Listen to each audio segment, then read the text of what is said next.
And now for the biggest news of the week, Senator Lindsey Graham diving into water's world for the very first time. I spoke with him earlier. Senator, have you played golf with the president recently? Yes. How's he doing? He beats me. He's doing fine. Okay. He's a happy man. Yeah, he seems happy, although Nancy Pelosi says he's got a rageaholic. I'll go to Dr. Phil, not her, for her personality profiles. So you have a pretty good relationship with the president now. Describe what that's like. It's fun.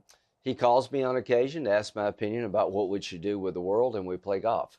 It's about as good as it gets. That's pretty good. Because it wasn't always good. Remember, he gave out your cell phone at one point during the campaign. It really sucked for a long time. He gave me his number, and I found the card. I wrote the number down. I don't know if it's the right number. Let's try it. 202. Right after he got elected, he called me over and said, we need to try to get along. I said, I'm all in. You beat me like a drum. He loved hearing that, by the way. And he says, I don't have your number. And I said, there's a reason for that. You're not going to make the same all mistake good twice. Now. I think he's doing a good job. The New Yorker had a little fun at your expense. Yeah. They have you shining the president's shoes there with Barr and McConnell. What do you think they're trying to say? Well, number one, Trump does not tip. And I'm doing something right. Oh, there it is. If I get on the news, I'm doing something right. So you're a rock star now. You're one of the most popular Republican senators. What do you attribute that to? Sort of more Elvis in the latter years. It's right, because recently, the last 2 years, your poll numbers in South Carolina up about 25%. Well, the point is that President Trump won. I want him to be successful. I'm trying to help him where I can. Kavanaugh changed a lot of things for me. I voted for Sotomayor and Kagan, not because I would have chosen them. I thought they were qualified. And I watched the destruction of somebody I've known for 20 years for just out-and-out character assassination. Brett Kavanaugh's a good man, not a bad man. And they hate Trump so much and all things Trump so much. It was a breaking point for me. I'm not going to put up with this crap anymore. I would never done that to Sotomayor or Kagan. And I think I spoke for a lot of Republicans. And the president's rebuilding the military. Count me in for that. He's cut our taxes. The economy's humming. Our enemies are on notice. There's a new sheriff in town. So I just like what he does. Judges have been great, and I've got to know him personally.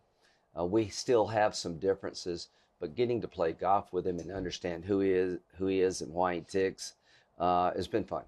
You said that was a breaking point for you in that Kavanaugh hearing. So that wasn't planned. That was spontaneous, that eruption? This is the most unethical sham since I've been in politics. And if you really wanted to know the truth, you sure as hell wouldn't have done what you've done to this guy. This is going to destroy the ability of good people to come forward because of this crap. I never dreamed we would get to where we were talking about a guy's high school annual. You talk about, how do you defend yourself against an accusation when they won't tell you when it happened and where it happened, and everybody named said, I don't know what you're talking about. It just frustrated me no end that all the rules went out the door because they wanted to hold the seat up. After I had voted for their judges, and I know Brett, I know his family, and what he went through was sheer hell. And when Durbin basically said, why don't you want to extend this investigation? If you got nothing to hide, let's keep looking at you and your family. That was too much. That's the Soviet Union, not America. And I let him have it, and I think I spoke for a lot of people who thought they'd gone too far. And then everybody on the left hated you and started screaming at you, and you became a meme. Remember, with your tie and looking behind you? Yeah. Well, so the mob took over. Right. This was mob rule. Right. The rule of law is about dispassionate analysis and trying to apply law to facts. Susan Collins gave the best explanation of why a rational person would vote for Brett Kavanaugh. She did a wonderful job, and the mob tried to intimidate her. They tried to intimidate me, and it's not working. Why am I doing better in South Carolina?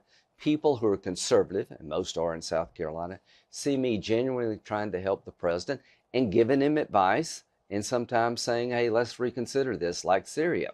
So it works both ways, and I enjoy my job. I've never had more fun during the Trump presidency.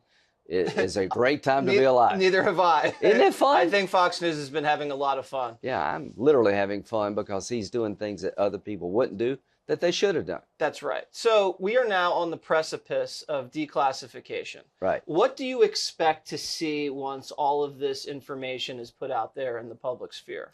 A system totally out of control. people who are blowing through all the stop signs that normally are there to protect American citizens, an attitude that we want her to win, so therefore we can't charge her with a crime. How does she win if she gets charged with a crime? That's why she wasn't charged. Right. In terms of the counterintelligence investigation, you're going to learn in great detail that Papadopoulos had nothing to do with the Russians, but they went on anyway. You're going to find out that Carter Page is not James Bond, and that the dossier was a bunch of garbage, and they knew it was a bunch of garbage and did nothing to verify it. And the system was warned multiple times, don't trust Christopher Steele, and they went ahead anyway. And you alluded to the fact that you might be holding Senate hearings. When can we expect to see those? So there's three things. Barr is going to look at whether or not somebody broke the law. There's going to be a Mueller-like figure looking at what they did to the president. Horowitz, who's the Inspector General for the Department of Justice, is going to look at how internal policy was taken and thrown over and turned upside down. And what I will be doing is put the puzzle together to make sure it never happens again, to make sure that FISA courts are given better information, and if you don't, you pay a heavier price, to have some rules about how you open up a counterintelligence investigation against a presidential candidate. Take this out-of-control system and put some controls on it. That's my job. Which individuals will you be calling to testify in front of your committee? I think what I would do is start telling the story that you knew that Steele was out to get Trump, that he was not really a reliable confidential informant. Bruce Orr tells McCabe and others, this guy really is out to get Trump. Now you got an October exchange in the State Department where Steele comes before the election asking the State Department to get the dossier out into the media because he wants to beat Trump. They send that information to the FBI 10 days before they apply for a warrant, and none of this was told to the FISA court. The counterintelligence operation is pretty clear to me. They knew early on that Papadopoulos was not getting any assistance from the Russians. They tried to actually plant that idea in his head. So there's going to be a real deep dive into the counterintelligence investigation, the FISA warrant application, and what happened after the election. Was there a genuine effort to surveil the president as the sitting president? Was there an effort to invoke the 25th Amendment? I want to know. Good.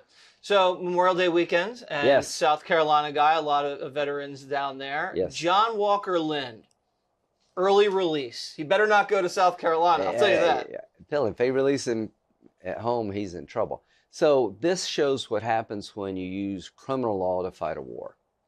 I've been saying for about since the day after 9/11, if you or I or anybody join the Taliban or Al-Qaeda or ISIS, we're becoming enemy combatants.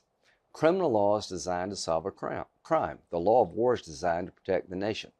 So when you capture an enemy person, you don't have to try them. You take them off the battlefield. You treat them humanely. You don't let them back out until they're no longer a threat.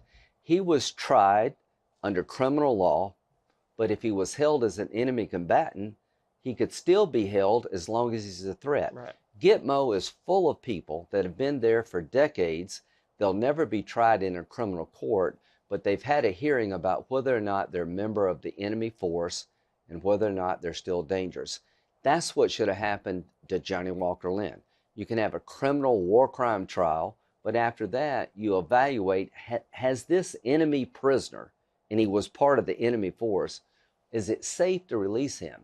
If you don't use the law of war for people like him, you find yourself having to let them go when their sentence is served, and that's insane. Well, hopefully you'll be drinking some Johnny Walker this Memorial Day weekend, Senator. Thank you. Thank you very much. Thank you.